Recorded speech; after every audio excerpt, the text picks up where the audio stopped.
Well, he's got the build of a Kiwi second rower, either All Black or the New Zealand Warriors, but Joe Mocker decided to put aside the opportunity for an All Black jumper or a Kiwi jumper. Instead, his preference was harness racing silks. So I caught up with Joe to have a chat about his career. Well, Joe, as I said in the intro, there was some thoughts of playing rugby union or rugby league, but the drive towards harness racing was just too great. Yeah, 100%. I love the sport. I love playing with the boys and stuff like that. But I guess the love of the animal, the horse, it really took over, and ultimately it's what I'm doing for a living, and I love it. And Joe, you told me you were a fleet-footed centre. That must have been a few kilos ago. Yeah, 100%. Yeah, there was this here a few moons ago, but now I'm happy to just run the water up for the boys if they need it. Well, Joe, where did the story begin as far as your involvement in harness racing is concerned? Just love the animal. Family, we used to go out on a Friday at Alexandra Park when they just go as a family, and just parents just loved the trots, and I did myself, and just went from there, and I just got the bug just watching the horses go around. So how did you get fully involved in harness racing then? I started off with a bloke named Frank Phelan. He was helping out young people with work education experience, introducing them to the game. So he taught me a lot, all the 1%ers and the fundamentals of what it takes to work in this game, and I learned a lot. Well, Joe, you went to Alexandra Park as a kid watching him. 30-odd drives into your career, you're in the winner's circle at Alexandra Park with Fiery Luster.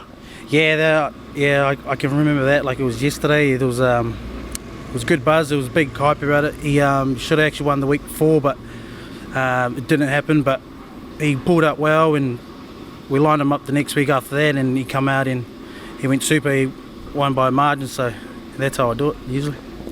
And the story has a further twist there, because it was also trained by Scott Phelan, so you continued that relationship with that particular family.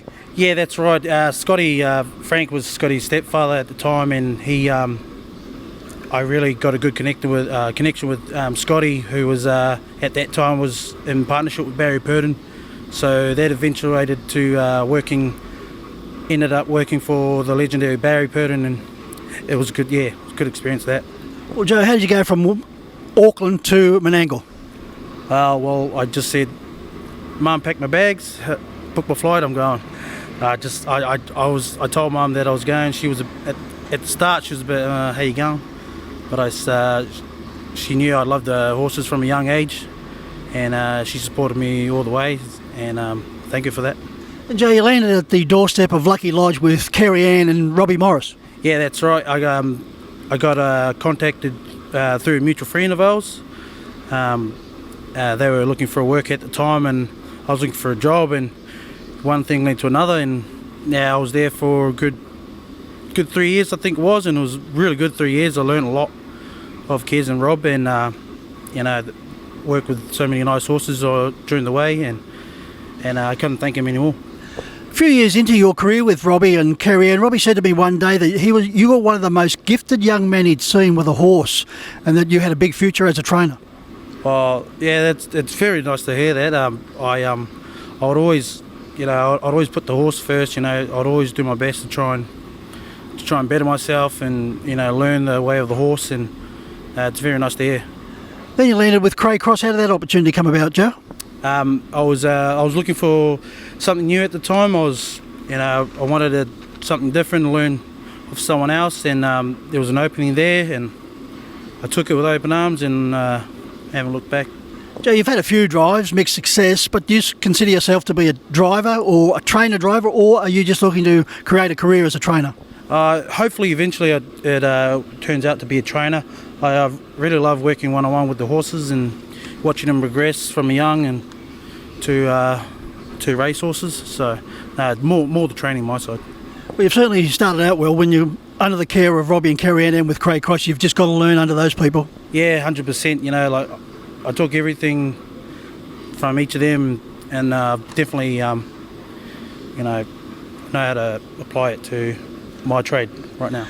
Joe, back home before you left to cross the ditch, you won the Groom of the Year award. Now, is that the groom with the marriage or with horses? Negative. That is definitely not the Groom of the Year for the groom. No, it was more taking care of horses during that year, and it was actually that year I was with Barry Purdon, and we had a good year with a few nice 2-year-olds at the time. So, and I had the pleasure to travel with them down to Christchurch, and it was a good experience, and there's more awards after that.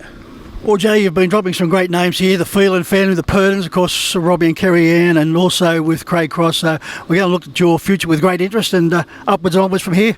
Thank you very much.